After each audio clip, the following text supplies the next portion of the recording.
بنانا ركوها بالشنطة صحيح ركوها ورا هذا نفس صحيح كده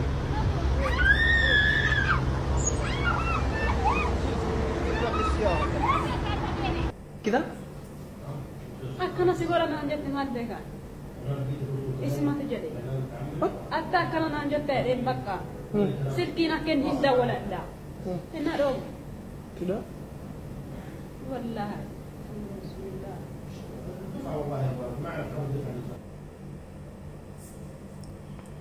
egaa akkuma argaa jirtanii saawudiitti jechuudha micayyootan urufatti fuudhanii akkanatti araboonni dabaddabaa jiru jechuudha dhugaa dubbachuuf iyya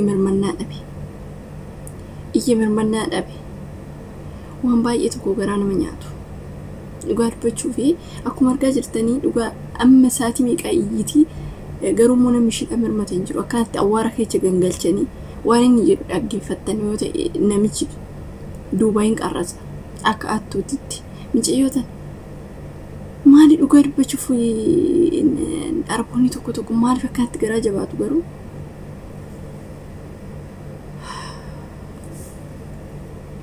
ashama harka fuuldura dhuftoota kabajamtoota chaanal YouTube askalatti jalatti argamtanii nagaan waaqessanii faayyatu jecha dhugaa dubbachuuf garaa na nyaatti midhattiin tuni iyyishii garaa na nyaatti agana namni agana dhugaa dubbachuuf ani hin beeku garuu maal balleessite micayyoon tumme qarratsanii gara miidiyaatti kan fidan maaliif namni akkuma argaa jirtanii kan qarratsaa jiru namtichi kuni duuba deemee qarratsaa jechuudha akkuma argaa jirtan micayyoon tu nama miskiina dalagachuudhaaf kan biyya baate maal goote ijoolleen tokko tokkos dhugaa dubbachuuf ani namni tokko ijoollee miskiinni siin jira ijoolleen tokko tokkos immoo kan keessa darbanis ni jira kan keessa darbanoon sin jedhu mana madaamii ta'anii waa baay'ee hojjetu waa baay'ee waan isaaniin tuqina بقى وان إنسان جال النحن وجتنا إن جولين تكتكمو وقالوا بتشوف بشان ما يفوتني يقولون السودات بشان ما يفوتني يقولون السودات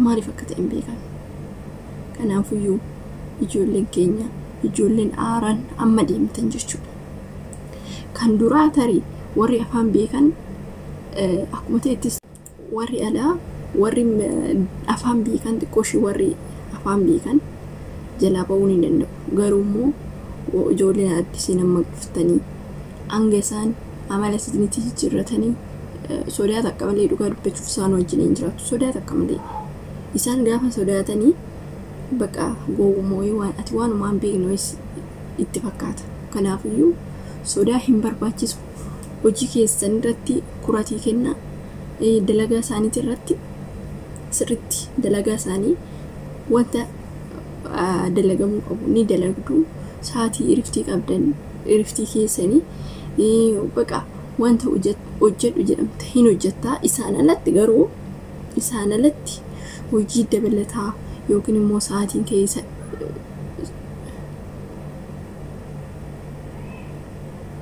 hojii dabalataa yookiin immoo saatiin kee dabarsitee saatii 24 hojjedhu namni siin jiru tokko hin jiru saatii 24 hojjedhu namni siin jiru hin jiru seeraan dhufte waan ta'eef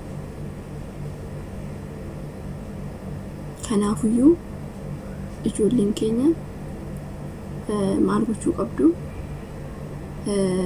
yeroo baay'ee saatii keessanitti fayyadamtanii sodaata akka malee dhugaa dubbachuuf sodaata akka malee jiraattuun dirqama gaafa sodaattee jala callistee jettee isaan asirratti tolsi ba'u garuu immoo kabaja ni kabaja akka nama tokkotti kabajaan kennitaa fi akka tokkotti hojii isaanii hin hojjetta kanaan alatti sodaata akka malee dhugaa dubbachuuf ani akka kiyyaatti ijoollee haaras taate ijoolleen takka hin jirti amma dhugaa dubbachuuf ijoolluma haaraadhaa taate baqa goobasiin baqa fixinatii qabdu takka ni jirti anjim jettee kan mugdoo doon taane hamsatiin takka dhugaa dubbachuu fi biyya kanatti eenyu kan dhufte haadha namicha keenya bira hojjetti jechuudha. Mucattii Jimmaati. Dhugaa dubbachuuf ergan dhufee ji'a takka biyya takka ishee hin deemnetti daa'ima marree fixna ishee adda. Dhugaa dubbachuuf akka nama biqaa inda'um aaraa ayyuu seenee ijoolleen tokko ni jiru.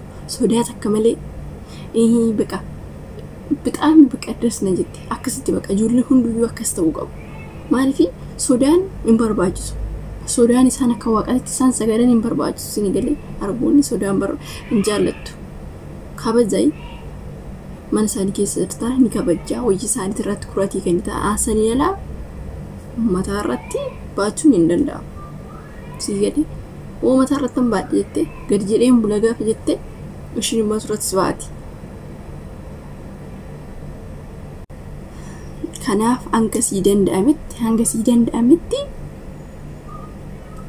sodaa takka malee jiraadhu.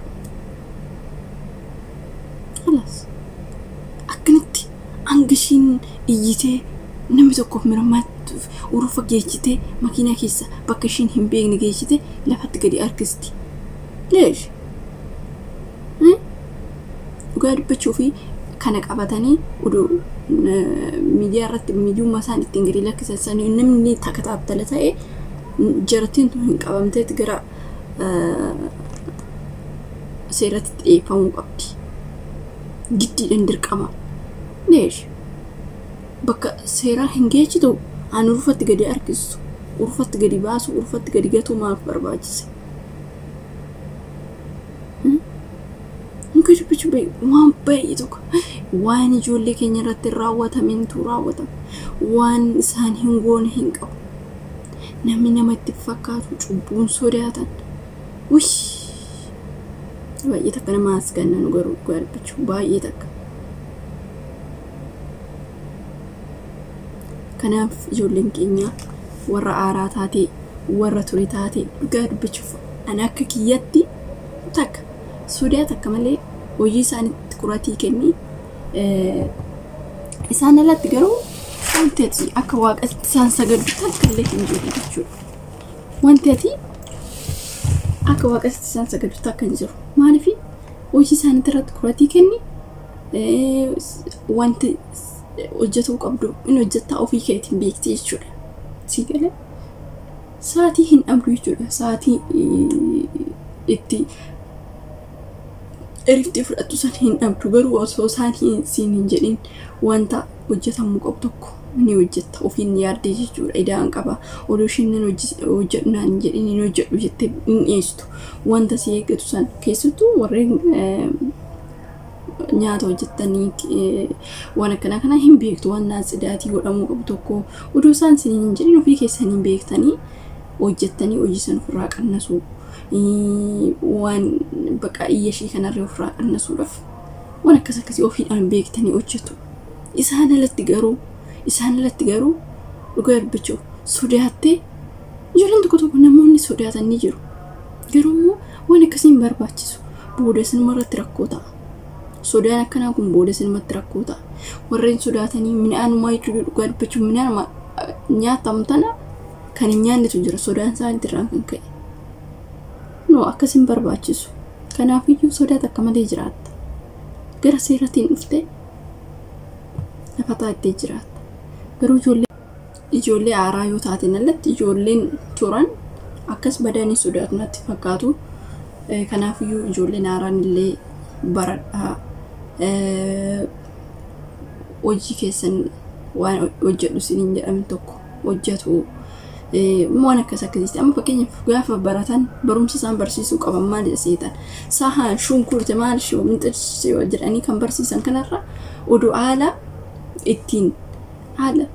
ittiin tanqasaaqasan waan akkasii shunkurti inni akka kun nama abba caadaa baratu santi warreen barsiisan biyya keessatti jechuudha. Dhugaa dubbachuu waan akkanaa kun garuu anaaf fudhatamaa miti. Kan isaan barsiisan sun anaaf fudhatamaa miti. Takka illee sarratanyaan takka hoo dhufte akka dhufteen kushiinaan seentu ishiinuu qasittee baratti. Anamma waan akkasiisan baradheetii miti.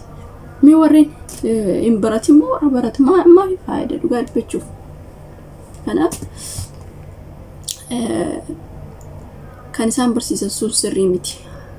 Osoo waan biraa barsiisanii nyaata waan akkasii akkaataa salaaxaattiin kattafan minamna shunkurtiittiin kattafan waan akkasitti kan barsiisan zim jedhanii sa'aatuma fudhachuudhaaf malee sirrii miti.